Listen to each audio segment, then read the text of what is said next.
The Good Place has now ended, and it really left me overwhelmed.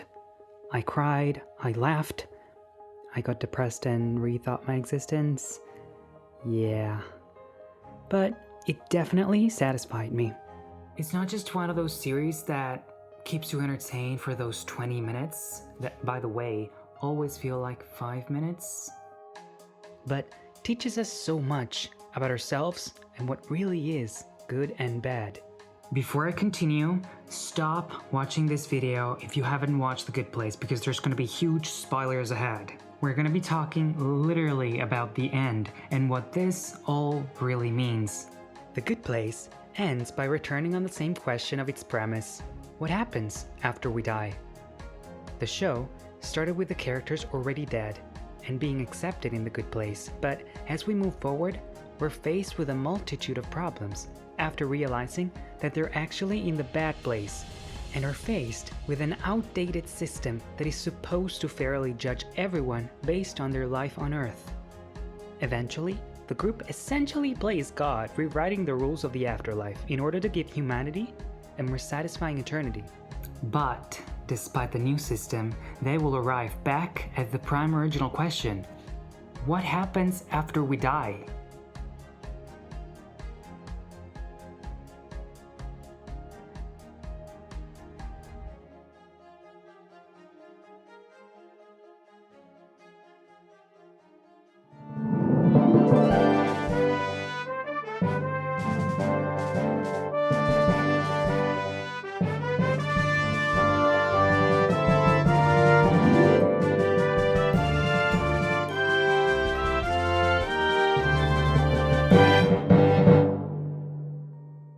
In the second to last episode, we finally enter paradise, only to discover it's not that great, as we're faced with a huge problem.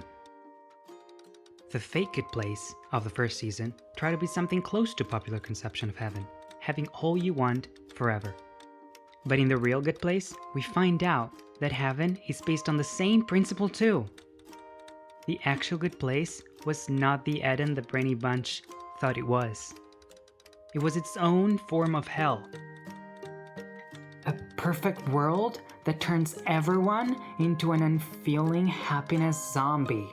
On paper, this is paradise. All your desires and needs are met, but it's infinite. And when perfection goes on forever, you become this glassy-eyed mush person. But no, because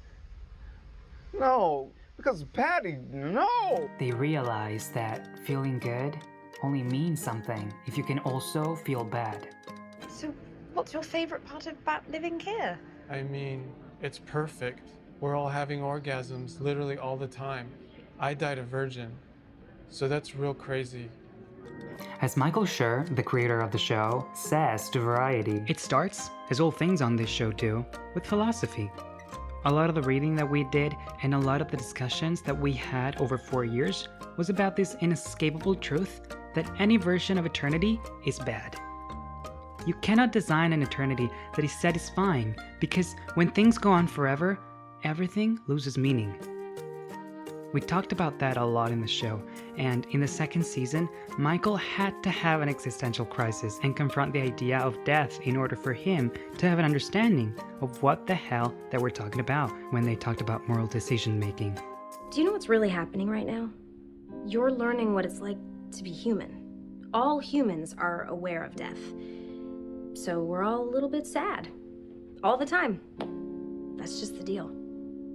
Sounds like a crappy deal. Eleanor and the rest recognize that existence only has meaning if you may not exist someday.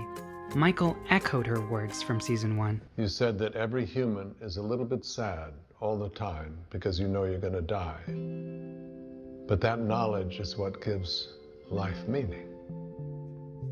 The way to restore meaning to the people in the good place is to let them leave. Leave and go where?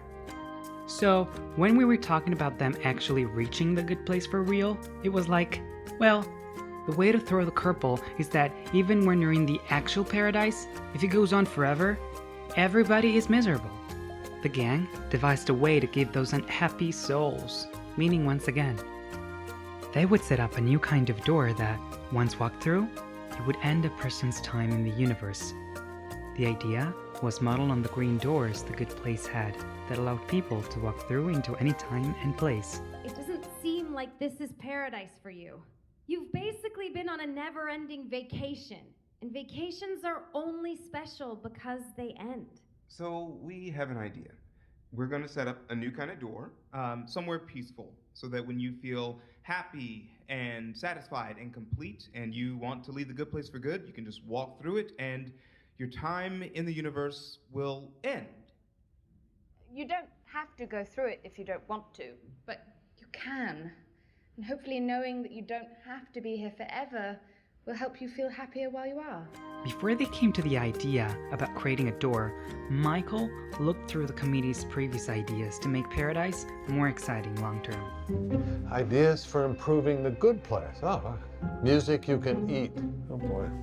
Giant mini donuts, not just regular donuts. Dave will explain. Dave? And one of them that stuck out on the whiteboard was get more chocolate in chocolate. This is a perfect example of who runs the afterlife in one simple sentence. The idea that in the good place they're not human beings that don't fundamentally understand the benefit of mortality. The idea was just that more was all they could come up with.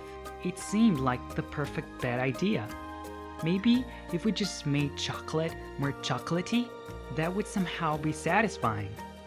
That was a good example of very simplistic thinking about what might be wrong with the people in the good place. As you look closely to this scene, you will spot Todd May. Professor May's book.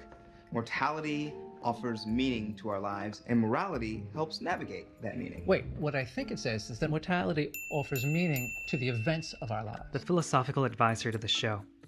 As Michael Schur explains, Todd May wrote a book that was very formative for us called Death, that was basically about the unsatisfactory feeling of immortality.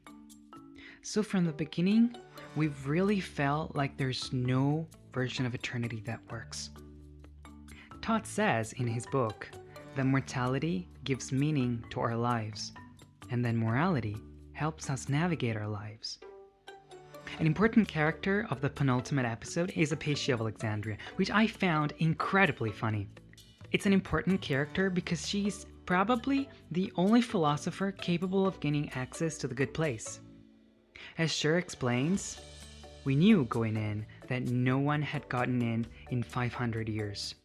So a lot of Chidi's heroes were out. So we were like, who would be the most likely to get in? We went back and looked at Aristotle and Socrates and Plato, but as brilliant as those men were, a lot of what they did was defend slavery. And so we kind of did a survey of all the philosophers that we knew, and we sent Todd and Pamela Hiromani an email that said, okay, here's the situation. If they got into the good place and there was one person from the ancient world, who would that be? And instantly, both of them said Hypatia of Alexandria, who I had never heard before. She was a real person. And she was a scientist and a mathematician and an artist and a philosopher and a great thinker.